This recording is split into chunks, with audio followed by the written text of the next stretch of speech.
Hello and welcome to Pillow Stories. I'm Gabriel.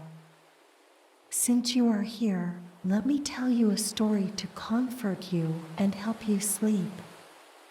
Today's story is The £1,000,000 Banknote. The story takes place in Victorian London. When I was 27 years old, I was a mining broker's clerk in San Francisco and an expert in all the details of stock traffic. I was alone in the world and had nothing to depend upon but my wits and a clean reputation, but these were setting my feet in the road to eventual fortune, and I was content with the prospect. My time was my own after the afternoon board, Saturdays, and I was accustomed to put it in on a little sailboat on the bay. One day I ventured too far and was carried out to sea. Just at nightfall, when hope was about gone, I was picked up by a small brig which was bound for London. It was a long and stormy voyage, and they made me work my passage without pay as a common sailor. When I stepped ashore in London, my clothes were ragged and shabby, and I had only $1 in my pocket. This money fed and sheltered me 24 hours. During the next 24, I went without food and shelter. About 10 o'clock on the following morning, seedy and hungry, I was dragging myself along Portland Place when a child that was passing, towed by a nursemaid, tossed a luscious big pear -1 bite into the gutter. I stopped, of course, and fastened my desiring eye on that muddy treasure. My mouth watered for it, my stomach craved it, my whole being begged for it. But every time I made a move to get at some passing eye detected my purpose, and of course I straightened up then and looked indifferent and pretended that I hadn't been thinking about the pear at all. This same thing kept happening, and I couldn't get the pear. I was just getting desperate enough to brave all the shame and to seize it when a window behind me was raised and a gentleman spoke out of it, saying, "Step in here, please." I was admitted by a gorgeous flunky and shown into a sumptuous room where a couple of elderly gentlemen were sitting. They sent away the servant and made me sit down. They had just finished their breakfast, and the sight of the remains of it almost overpowered me. I could hardly keep my wits together in the presence of that food, but as I was not asked to sample it, I had to bear my trouble as best I could. Now, something had been happening there a little before, which I did not know anything about until a good many days afterwards, but I will tell you about it now. Those two old brothers had been having a pretty hot argument a couple of days before, and had ended by agreeing to decide it by a bet, which is the English way of settling everything. You will remember that the Bank of England once issued 2 notes of £1,000,000 each to be used for a special purpose connected with some public transaction with a foreign country. For some reason or other, only one of these had been used and cancelled, the other still lay in the vaults of the bank. Well, the brothers, chatting along, happened to get to wondering what might be the fate of a perfectly honest and intelligent stranger who should be turned adrift in London without a friend and with no money but that £1,000,000 banknote, and no way to account for his being in possession of it. Brother A said he would starve to death. Brother B said he wouldn't. Brother A said he couldn't offer it at a bank or anywhere else because he would be arrested on the spot. So they went on disputing till Brother B said he would bet £20,000 that the man would live 30 days anyway on that million and keep out of jail, too. Brother A took him up. Brother B went down to the bank and bought that note. Just like an Englishman, you see, plucked to the backbone.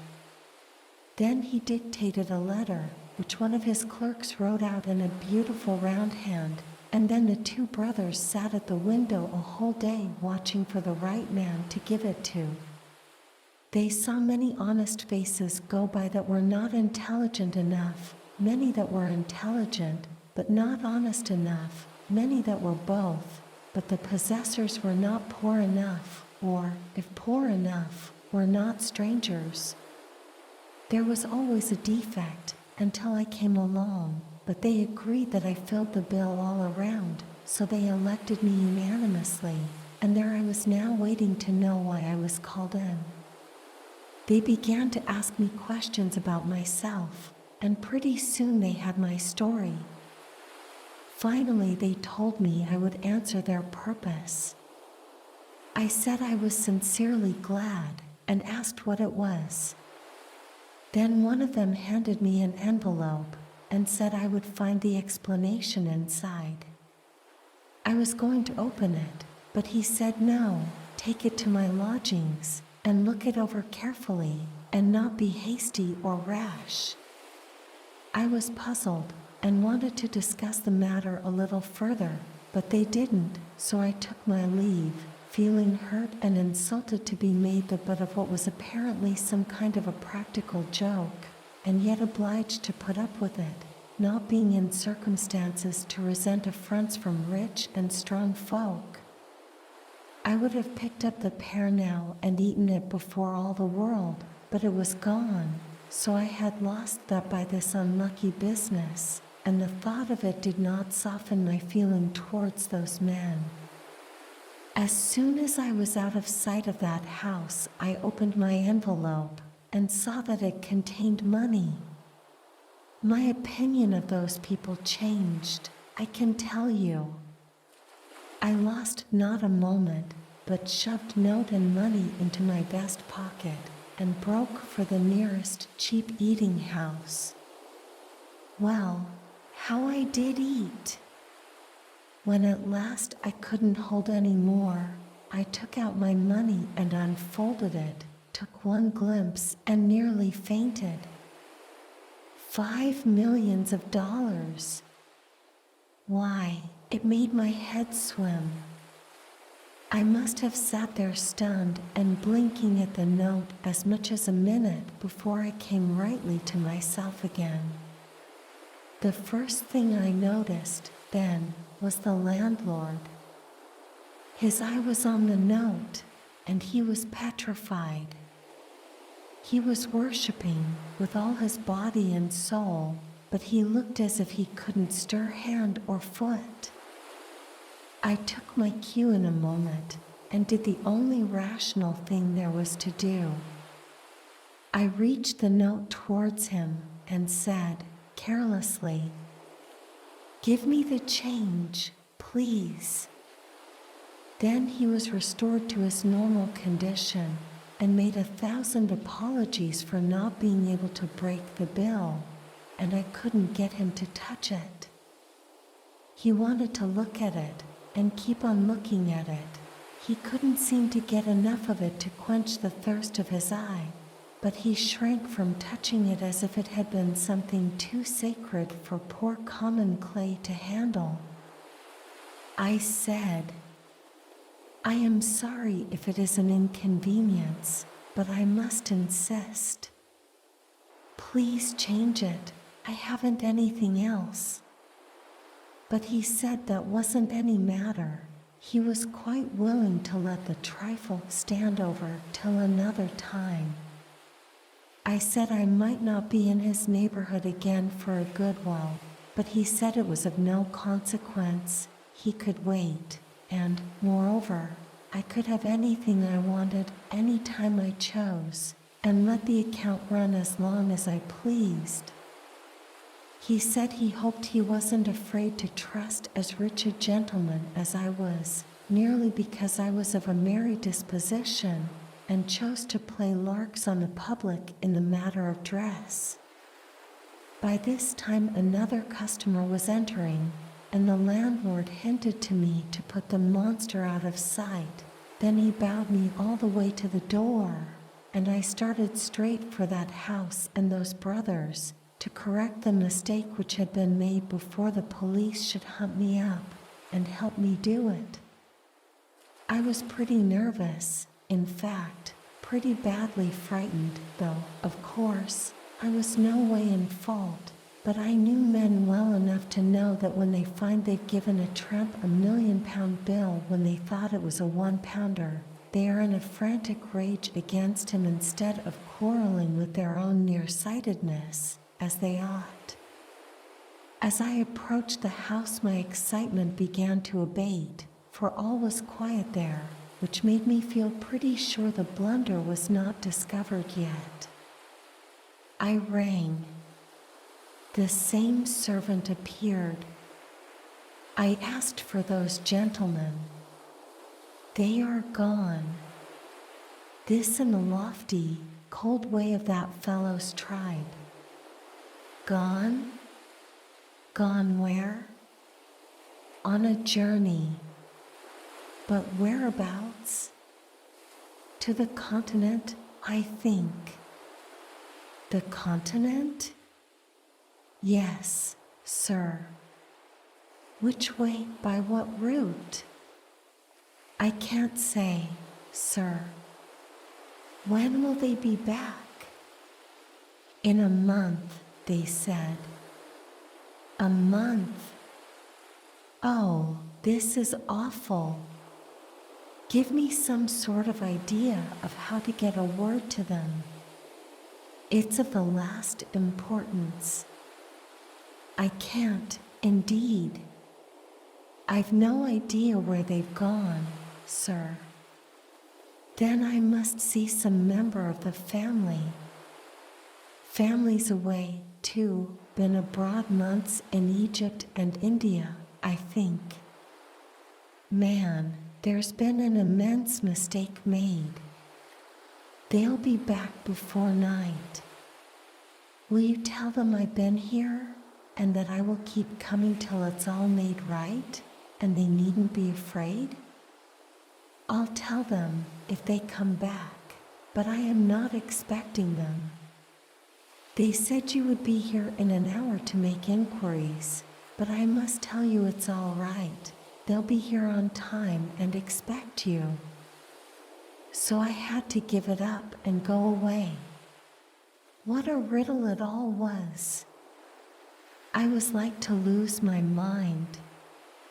They would be here on time. What could that mean?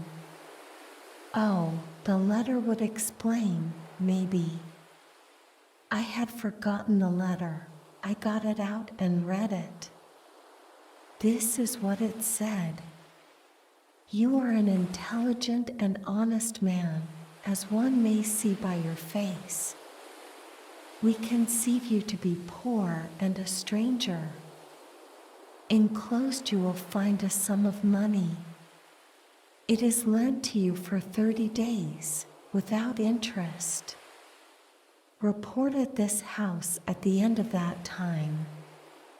I have a bet on you. If I win it, you shall have any situation that is in my gift, that is, that you shall be able to prove yourself familiar with and competent to fill. No signature, no address, no date.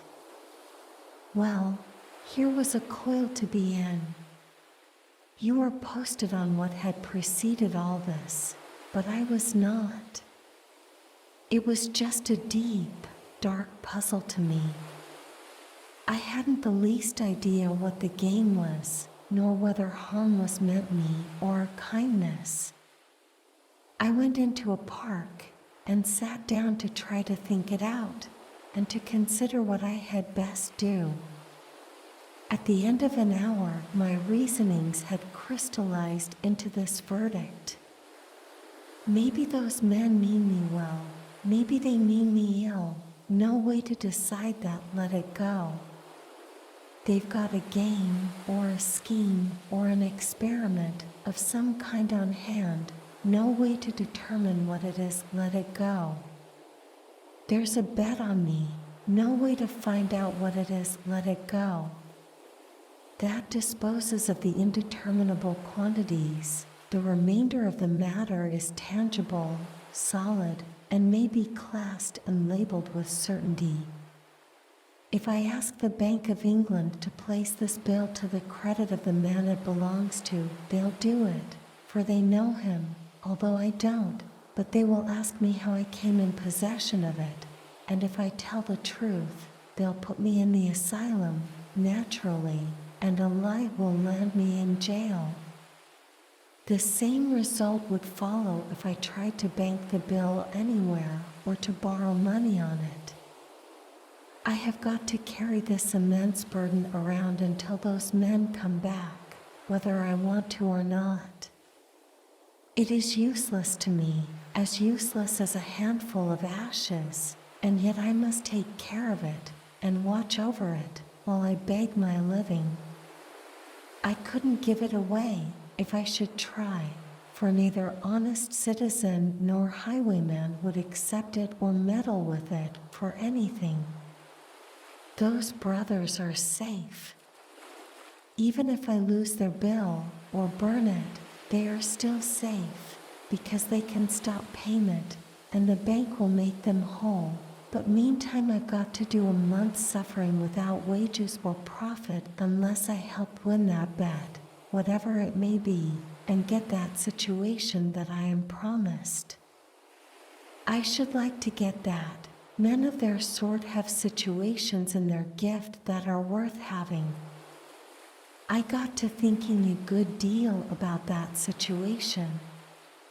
My hopes began to rise high. Without doubt, the salary would be large.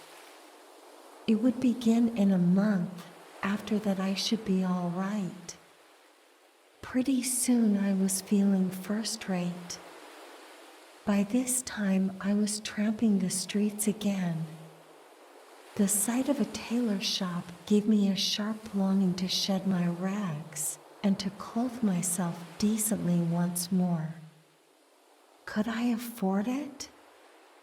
No, I had nothing in the world but £1,000,000. So I forced myself to go on by. But soon I was drifting back again.